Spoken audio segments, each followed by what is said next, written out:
बिस्मिल्लाहिर्रहमानिर्रहीम। अस्सलाम वालेकुम। कैसे हैं स्टूडेंट्स? उम्मीद है सब लोग खैरियत से होंगे। Welcome to Falcon Academy. आज हम पढ़ने जा रहे हैं EDU 401 का लेसन नंबर 8 है ये। इसमें वो कह रहे हैं जी पीस एजुकेशन क्या होती है, इसकी फ़िलासफ़ी क्या है, एलिमेंट्स ऑफ करिकुलम जो निसाब के एलिमेंट्स हैं वो कौन कौन से हैं और इसकी हिस्ट्री क्या है, इस बारे में हम इस लेसन में हम पढ़ेंगे। तो चलते हैं जी। टॉपिक नंबर 35 है जी वाई डू ह्यूमन क्लैश, कि जो इंसान होते हैं वो लड़ते क्यों हैं, या इख्तलाफ इंसानों में कैसे पैदा होता है, ये क्यों पैदा होता है। The conflict always looks different when looked at from different angles, कि जो कन्फ्लिक्ट होता है या जो मसला होता है उसको जब हम मुख्तलिफ पॉइंट ऑफ व्यू के हिसाब से देखते हैं, कि मुख्तलिफ एंगल से देखते हैं, तो वो हमें मुख्तलिफ दिखाई देता है। तो hence we have to listen to all parties, इसलिए हमें चाहिए कि हम जो जितनी भी पार्टीज़ कन्फ्लिक्ट में इन्वॉल्व हैं सब के पॉइंट ऑफ व्यू को हम सुने। Understanding that what they want, और हम समझें कि वो क्या चाहते हैं, कि सारी पार्टियाँ जो हैं वो क्या चाहती हैं। हमने सब के पॉइंट ऑफ व्यू के हिसाब से हमने कन्फ्लिक्ट को देखना है। To sort between legitimate and illegitimate using, तो हमने उसमें शरई तकाज़े और गैर शरई तकाज़े वो सारे उसमें देखने हैं हमने। फॉर इंस्टेंस, मिसाल के तौर पर वो कह रहे हैं कि human rights as a mayor, जब हम ह्यूमन राइट्स की बात करते हैं and then try to bridge the gap between legitimate goals, और फिर हम जो शरई गोल्स होते हैं लोगों के उनकी बात करते हैं और ह्यूमन राइट्स की बात करते हैं, तो हमें उसमें देखना चाहिए कि हम तमाम इंसानों के जो पॉइंट ऑफ व्यू है उनको समझें और मुख्तलिफ एंगल से कन्फ्लिक्ट को हम देखें। तो जब भी दो पार्टीज़ आपस में लड़ती हैं या उनका कोई कन्फ्लिक्ट होता है तो सब की उसके बारे में अपना पॉइंट ऑफ व्यू होता है, तो हमने तमाम पार्टीज़ का पॉइंट ऑफ व्यू हमने लेना होता है। Such is the transcend approach, और इसको ही ट्रांसेंड अप्रोच कहते हैं, कि आप तमाम पॉइंट ऑफ व्यू से तमाम एंगल से एक चीज़ को देखें, तो वो ट्रांसेंड अप्रोच होती है। All parties to a conflict have equal rights to be understood, तो जो कन्फ्लिक्ट में जितनी भी पार्टीज़ होती हैं उन सबका इक्वल राइट होता है कि उनको समझा जाए, उनके पॉइंट ऑफ व्यू को सुना जाए। But not the same right to be accepted and supported, लेकिन उनका ये राइट नहीं है कि उनके हम पॉइंट ऑफ व्यू को एक्सेप्ट और सपोर्ट भी करें, क्योंकि हमने सुनना सबका है, लेकिन जो ठीक होगा हमने उसको सपोर्ट करना है। Peace study focus less on actors, peace study जो है उसमें जो एक्टर्स होते हैं, जो किरदार होते हैं, उन पे फोकस ज़्यादा नहीं किया जाता। More on deep culture and structure and how they affect mediation and conciliation, हमने बंदों पे या जो एक्टर्स हैं उन पे हम पीस स्टडी में फोकस नहीं करते, बल्कि हम उनके जो कल्चर्स होते हैं, उनके जो स्ट्रक्चर्स होते हैं और किस तरह वो उनकी एक जो होती है वसातत कह देते हैं, मीडिएशन, उसको अफेक्ट करते हैं। हमने उसको देखना है कि जो पीस स्टडी है वो बंदों पे फोकस नहीं करती, वो उनके कल्चर्स को और उनके स्ट्रक्चर को वो किस तरह अफेक्ट चीज़ कर रही होती है, उस चीज़ पे फोकस करती है। तो आगे चलते हैं जी। वाई डू ह्यूमन क्लैश, के वही इसी को कंटिन्यू कर रहा है कि भाई बंदे क्यों, इंसान आपस में क्यों लड़ते हैं। In it may be two neighbours disagreeing over a fence of or a diversity world war, के जो नेबर्स होते हैं या जो हमसाए होते हैं वो किसी बात पे डिसएग्री हो जाते हैं, तो वो उस पर उनका कन्फ्लिक्ट हो जाता है, उनका झगड़ा हो जाता है और वो एक वार की शक्ल भी इख्तियार कर सकता है। तो इंसान क्यों लड़ता है? इंसान तभी लड़ता है जब वो एक दूसरे के साथ एग्री ना कर रहा हो, तो वो उनकी फिर लड़ाई हो जाती है। What ever A conflict scale student of peace and conflict सीख द काजेज, तो एज ए पीस स्टडी के स्टूडेंट के हमें चाहिए कि हम जो कन्फ्लिक्ट है उसके काजेज को देखें कि उसके काज क्या है और फिर उसके सोल्यूशन को हम ढूंढें। ये पीस स्टडी का मकसद होता है। तो ये था आपका टॉपिक नंबर 35। अभी आगे है जी टॉपिक नंबर 36 है जी फ़िलासफ़ी ऑफ पीस एजुकेशन, के पीस एजुकेशन की फ़िलासफ़ी क्या है, इसके पीछे क्या फ़लसफ़ा है। There is no way to peace, peace is the way, कि अमन के लिए कोई रास्ता नहीं होता बल्कि अमन ही सीधा रास्ता है। तो पीस स्टडी डिस्कशन क्या है जी। Patriotism mean love of one country, जो पैट्रियोटिज़म है उसका मतलब होता है कि आपने अपने कंट्री के साथ आपकी कितनी मोहब्बत है। To love your country does not mean blindly accepting and supporting its policy, लेकिन आपने वतन से मोहब्बत करने का ये मतलब नहीं है कि आप उसकी जो गलत पॉलिसीज़ हैं उनको भी आप अंधाधुंध तकलीद करते जाएँ और उनको सपोर्ट करते जाएँ। We the people have the right and duty to help from the policies our country adopt, बल्कि हमें चाहिए कि जो गलत पॉलिसीज़ है हमारे मुल्क की उसको हम क्रिटिसाइज़ करें और उनको अच्छा बनाने की कोशिश करें।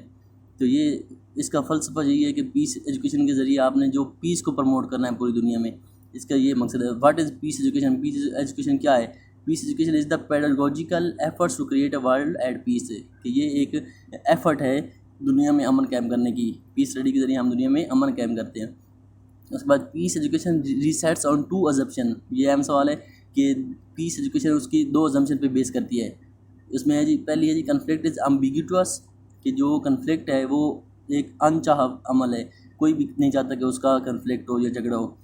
दूसरा है जी there are ways to transform it, और दूसरा सबसे ये है कि किसी भी कन्फ्लिक्ट को ट्रांसफॉर्म करने के तरीके होते हैं, ज़रूर होते हैं। Education for peace assume peace in education, कि जो एजुकेशन फॉर पीस है वो फ़र्ज़ करती है कि जो आपका अमन है वो एजुकेशन के साथ है। जितने ज़्यादा पढ़े लिखे लोग होंगे तो उनका कन्फ्लिक्ट कम होगा आपस में। तो आगे जी टॉपिक नंबर 37 है एलिमेंट्स ऑफ करिकुला, कि आपके निसाब के कौन से एलिमेंट्स होने चाहिए। Philosophy of peace education involves, ये अहम सवाल है कि फ़िलासफ़ी ऑफ पीस एजुकेशन में कौन कौन सी चीज़ें इन्वॉल्व होती हैं। पहली होती है नॉन वायलेंस, कि आपने वायलेंस नहीं होना, आपने काम रहना है। Love as the basis of transformation, और दूसरा आपने मोहब्बत करनी है इंसानियत से, तमाम लोगों से। और तीसरा जी reverence for the environment and for all life, कि आपने तमाम आपका जो इन्वायरमेंट है उसके साथ आपने दोस्ताना माहौल रखना है। तो ये 3-4 चीज़ें हैं जो कि पीस एजुकेशन के पीछे जो एक फ़लसफ़ा है कि आपने वायलेंस को प्रमोट नहीं करना, आपने लव को प्रमोट करना है, आपने अमन की तरफ लेके जाना है दुनिया को। यही फ़िलासफ़ा है पीस एजुकेशन के पीछे सारा। और आगे है जी process of peace education include the following, के प्रोसेस में कौन कौन सी चीज़ें शामिल हैं पीस एजुकेशन की। पहली है जी स्किल्स ऑफ कन्फ्लिक्ट रिजोल्यूशन, कि आपके अंदर स्किल्स हों, कि आपके अंदर स्किल्स हो कि आप जो है कन्फ्लिक्ट उसको आप सॉल्व कर सकें, आप लोगों का झगड़ा ख़त्म कर सकें। दूसरा है जी एटीट्यूड्स, आपका रवैया। तीसरा है जी वैल्यूज़। ये 3 चीज़ें हैं जो कि ज़रूरी हैं प्रोसेस ऑफ पीस एजुकेशन में।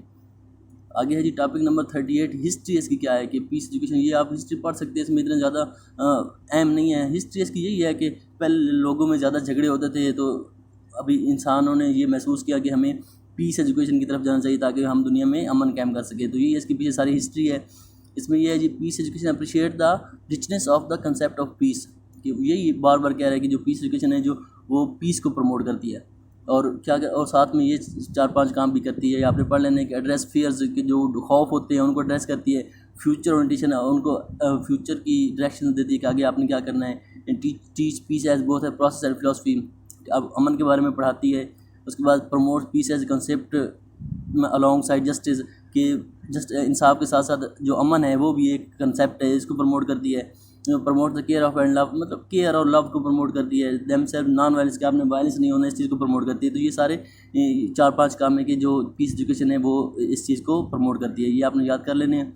आगे जी 39 टॉपिक है, इसमें भी वो हिस्ट्री को ही कंटिन्यू कर रहा है कि किस तरह पीस एजुकेशन आप करते हैं। Peace education sets on the assumption that morals and ethics can be separated from the classroom, कि पीस एजुकेशन है वो इसी अजम्पशन पे मोरल्स, एथिक्स और ये सारी चीज़ें जब आपकी अच्छी होंगी तभी आप अमन कायम कर सकते हैं। तो यही इसके पीछे हिस्ट्री है।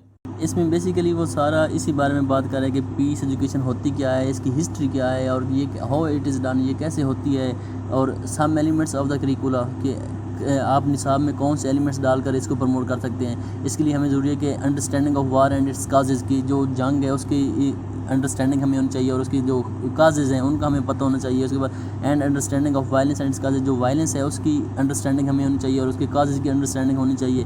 Knowledge of the military and its structure, जो मिलिट्री है और इसके स्ट्रक्चर है उनका हमें नॉलेज होना चाहिए। And understanding of some principle of world order, जो वर्ल्ड ऑर्डर है उनके प्रिंसिपल्स हैं उनकी हमें समझ बूझ होनी चाहिए। और यूनाइटेड नेशन का जो सिस्टम है उसकी हमें समझ होनी चाहिए। ये सारी चीज़ें हमारे ये निसाब में होनी चाहिए, तब हम पीस एजुकेशन कर सकते हैं या पीस स्टडी हम कर सकते हैं। And understanding of the role of citizen participate, और जो एक शहरी का किरदार होता है पीस स्टडी में वो उसकी हमें समझ होनी चाहिए। तो ये सारी वो ज़रूरी चीज़ें एलिमेंट्स हैं जो कि हमारे निसाब में शामिल होने चाहिए ताकि हम पीस स्टडी को प्रमोट कर सकें। तो ये था आपका जी लेसन नंबर 8। इसमें आपके वो उसने सारा पीस स्टडी के बारे में बताया कि पीस स्टडी क्या होती है, इसकी पीछे फ़लसफ़ा क्या है, और इसके जो एलिमेंट्स है वो कौन कौन से हैं, और इसकी जो हिस्ट्री है कि ये कैसे शुरू हुई, ये इसका मकसद क्या था, वो सारा इसमें आपको इसने बताया हुआ है। तो बहुत आसान लेक्चर है। अगर आपका कोई सवाल होता है तो आप कमेंट सेक्शन में बता सकते हैं। आप दुआ में याद रखिएगा, अपना ख्याल रखें। अल्लाह हाफ़िज़।